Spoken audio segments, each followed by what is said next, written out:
Macdonald. Ladies and gentlemen, Norm Macdonald.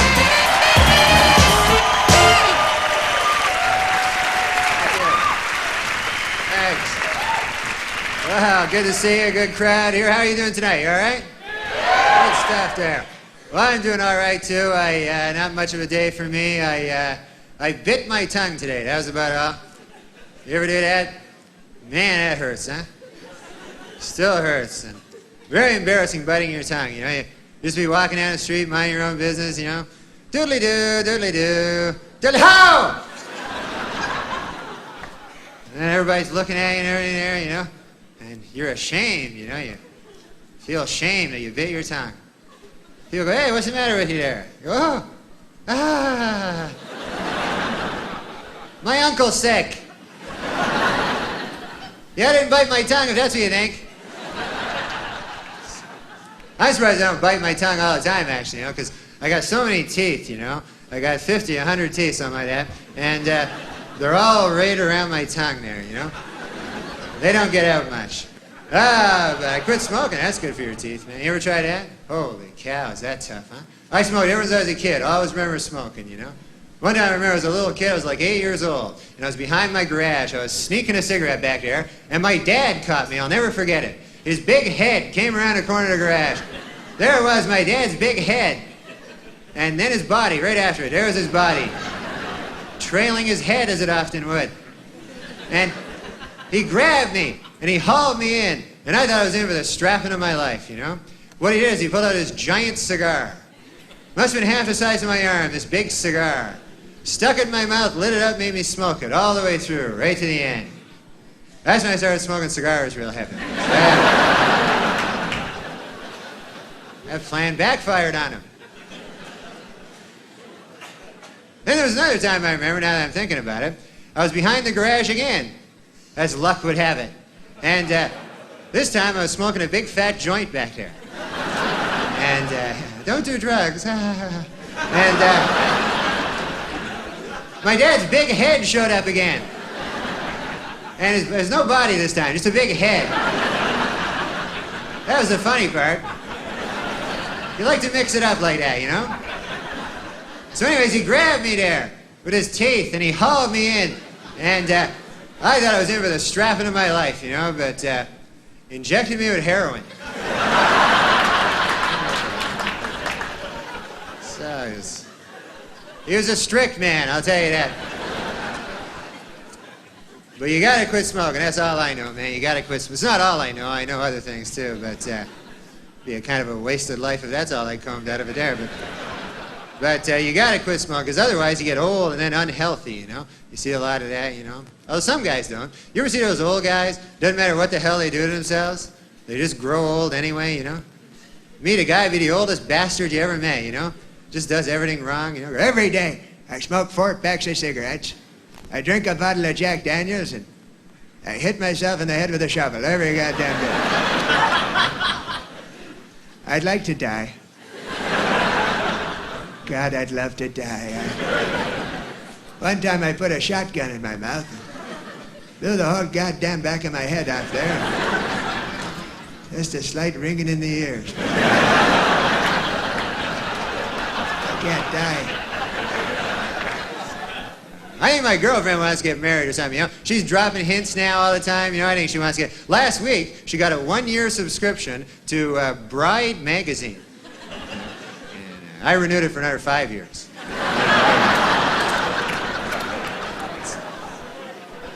Man, them engagement rings, boy, they cost a lot, boy. I was looking at them. Cost like $1,000, $2,000, you know, $3,000, something like that. $4,000. Big number divisible by 1,000, anyways.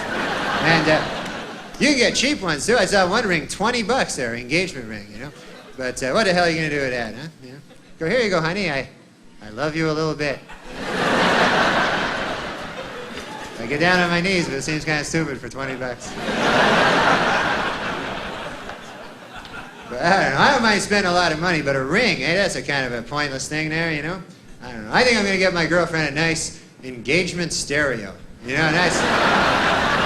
Right. Say, with this wall unit I thee wed. Here you guys. There you hold on to that.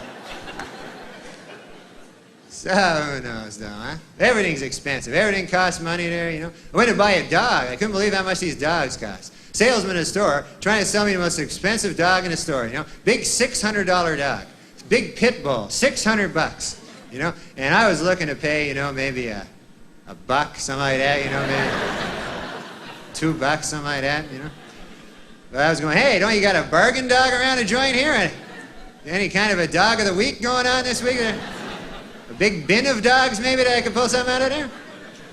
But this guy goes, no, he says, why don't you buy this pit bull? He says, this kind of expensive dog, but he goes, this will protect your valuables, this dog, you know.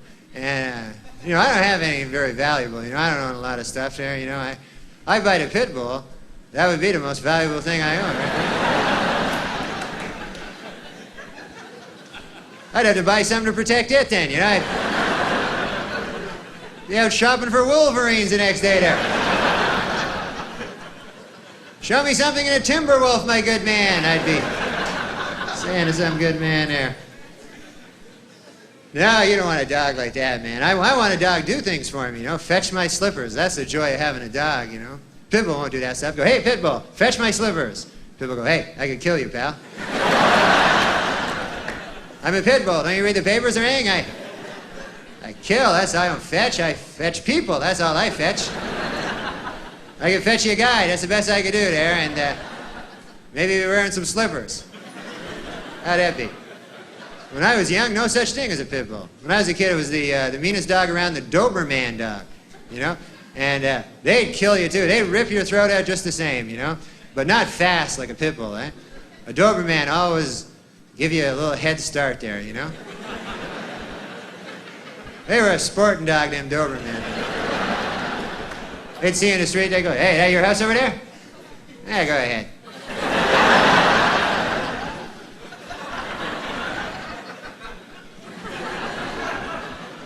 Then they soar through the air and rip your throat out. Do a flip, you know, and you'd be impressed, even though you're dead, you know. Man, look at that flip. But I don't want it. You don't see Dobermans around anymore. You ever notice that? Pit bulls now, they got all the work and everything. All the domestic security jobs go to the pit bulls. And man, a Doberman's like the forgotten dog now, you know. Once in a while you see him on a park bench with a Frisbee there, you know. I used to be somebody. I'm a Doberman. Got a buck? Buck for the Doberman? So I don't get any of those killer dogs, you know. I always buy a dog. When I'm buying a dog, I think to myself, I go, hey, if this dog goes berserk, could I take him? I got a nice wiener dog. I got one of them wiener dogs. Wiener dog can't rip your throat out or anything like that, you know. Unless you're lying down, you know. You have to be lying down sleeping there, you know. And a wiener dog sneak up late at night, start nibbling at your throat there. Maybe by daybreak he's got a hold of a vein there, he's pulling out a vein there. You know, you wake up, oh, get away from me, you wiener dog. The hell you think you're, a pit bull or something there? Get my vein back there. Where does he get off a wiener dog? There's a hickey, a little hickey there. That's about all. And that's embarrassing too. Hey, you ever have a hickey, man? You be walking down the street, people see you, hey, you got a wiener dog over there, huh? So I do, now that you mention it. So you never know, though, huh? But the hell with dogs. I'm going to get to be a big guy, just defend myself. You know, I'm going to work out. That's what I'm going to start doing. You know, I haven't worked out forever. I never worked out. Good God, has it been that long ever? But I got to start, you know, because man. I used to be in good shape. When I was younger, that's when I was in good shape, you know. Back when I was in my peak physical condition when I was about like 1. Man, you should have seen me back then. When I was 1. Oh, God, I look good. Young and fresh. You wouldn't know me now if you see me when I was 1, you know. I even look good for my age. People would come up to me and go, what are you, 0? And I go, no, I'm 1 over here. They You go, man, you don't look a day past zero. I'm not bullshitting you there. Look good. And I go, oh, thank you very much. I appreciate it. But I'm one. So you gotta stay in shape. And I watch the TV. Watch a lot of sports on the TV. Everything on it, any sport at all. You know, I don't care. You know. And some of those sports are not even sports. You know. You ever see those sports on the TV where they just try to take two different sports and combine them together and make up a new sport? You know, they don't even work together. You know, like guy will run a 100-yard dash and then fish.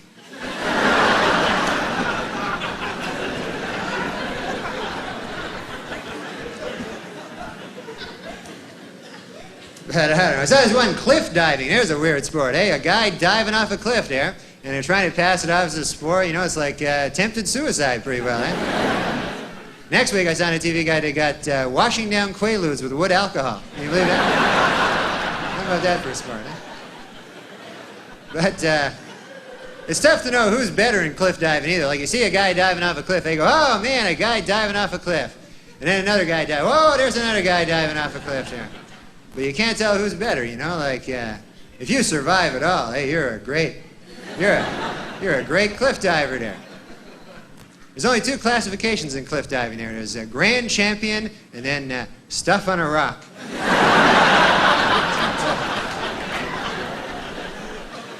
Very hard to make a comeback in that sport, I'll tell you that.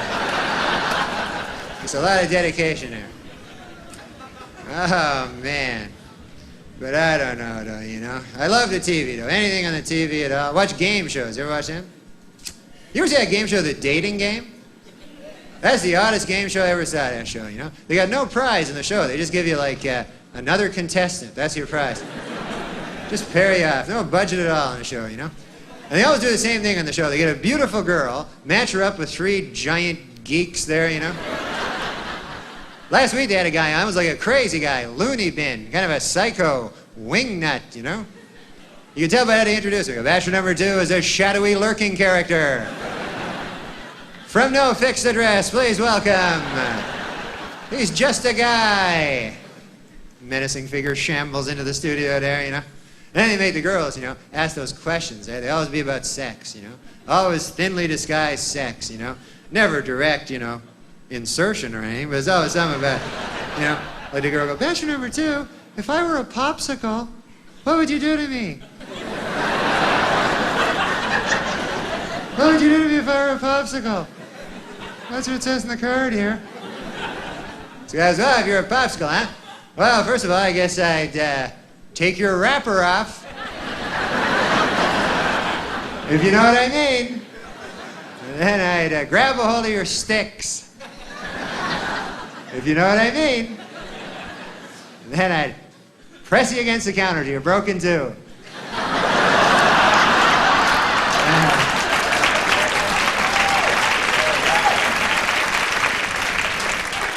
Put half you in the freezer till later. You know what I mean there? You understand what I'm getting at? Guy was nuts. Crazy as a hoot owl, this guy. Oh, well, it's good to be here, man. I came down here. I got a lift down here. We drove down, me and my two buddies there, and 4 hours it took us to drive down here. And I was in the back seat all the way. You ever be in the back seat for a long trip? Oh, man, is that stink or what? Man, what a rough place that is. And when there's only 3 of you in the car, you know, and you're in the back seat, you know you're not the most popular guy in the car. Got no dignity back there at all, you know? Didn't even have a door for me, just one of those 2-door cars. Only had doors for the front seat, guys.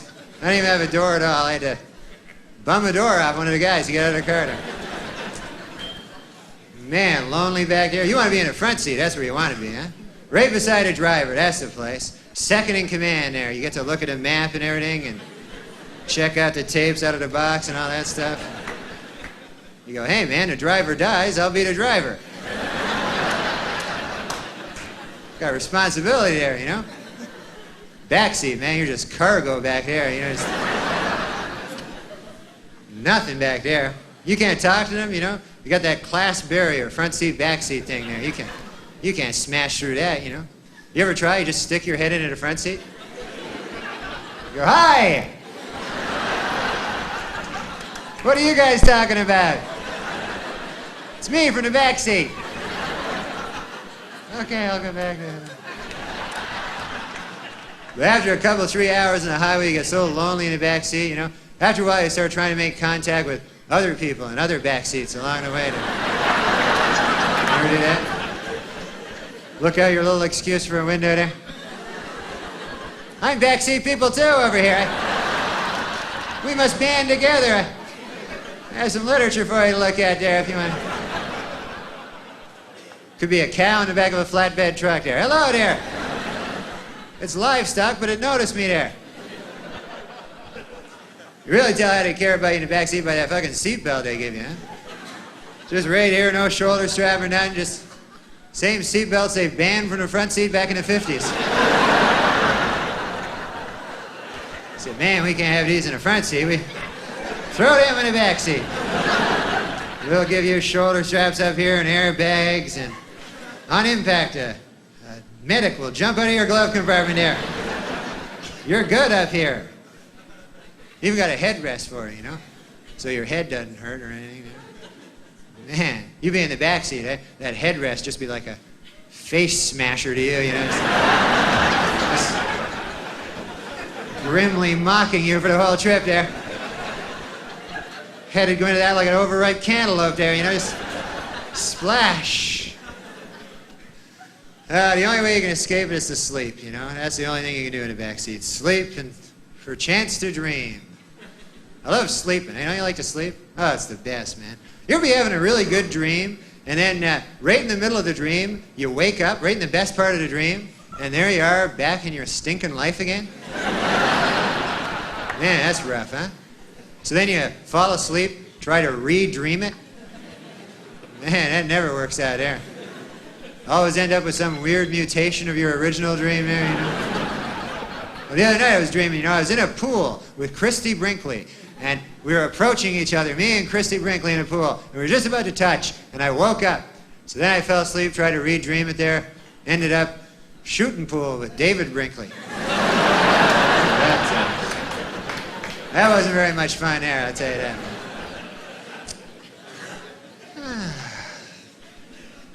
Well, I'm looking for gifts. You ever get a bad gift, you know?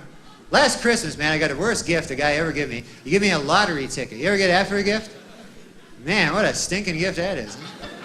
You know, what's a guy even thinking there? I go, here you go. Nothing. Merry Christmas. It's nothing. From me to you, not anything. You know, unless it wins, then it's something, man. But let's face it, you give a guy a lottery ticket, you know, you don't want it to win. What kind of fucking nightmare would that be, you know? Man. Imagine now you get a call a week after Christmas there, go, hey, Fred, what's happening there? Yeah, I remember that ticket I gave you. 14 million bucks, huh?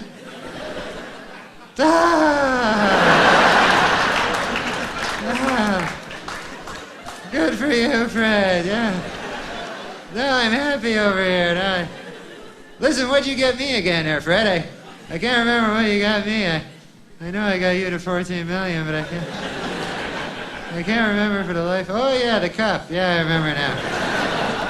Yes, thanks for asking. I'm enjoying the cup there. I had some tea out of it the other day there, and some coffee, hoping to have some soup there, and guess no chance that cup's skyrocketing in value at all, huh? I guess that's a sensible view. Well, I gotta go now, Fred. I gotta go apply a shard of glass to my throat. Okay, goodbye. You never know. But you always gotta buy. I gotta buy for my dog now. I gotta buy gifts for him, you know. And man, he has a birthday like 7 times a fucking year too, you know. So always out shopping for him there. And man, you don't know what to get a dog. Eh? Very hard to buy for a dog. You know, what the hell are you gonna get him, you know? You want to get him something he wouldn't ordinarily get for himself, you know, but that's just strewn garbage. That's all he ever gets for himself. I got him a rubber bone. I thought he'd like that, you know. Dog gets it, goes, oh, great, a bone. Oh, yeah, it's not a bone. Million laughs, pal. What's next, an electric fire hydrant over here? What the hell are you doing to me? I'm a dog over here. My grandmother, she got my dog a sweater. She knitted him a sweater. What a useless gift that is, huh?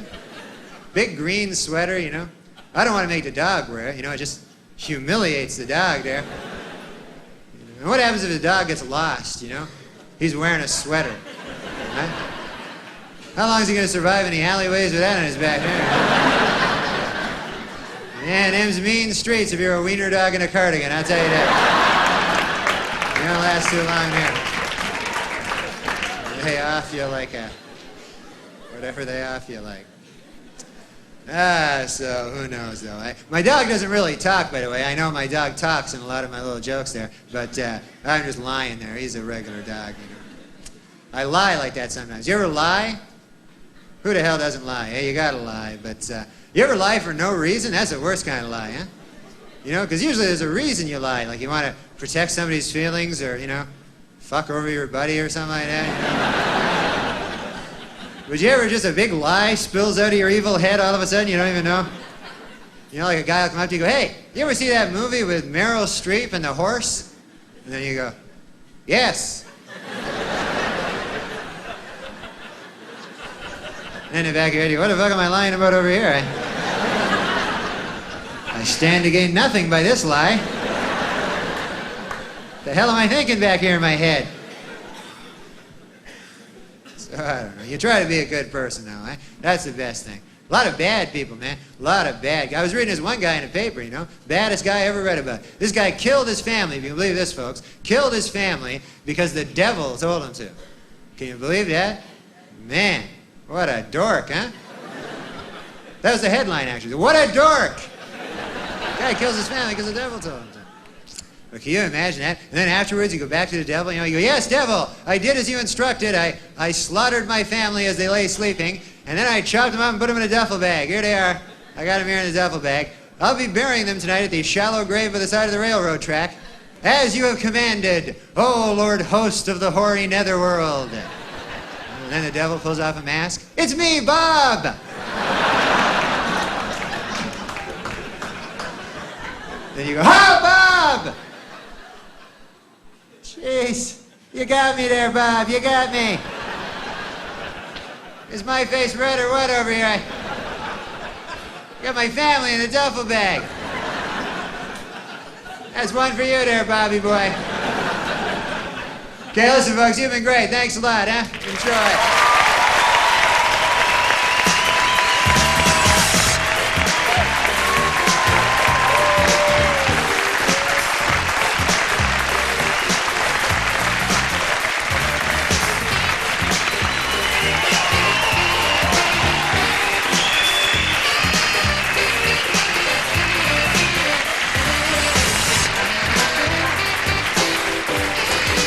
That was great, kid. You killed him. You're a good boy. You sure are, by God. I didn't know you could do it. I didn't know. Wait, my husband is choking. I need a doctor. I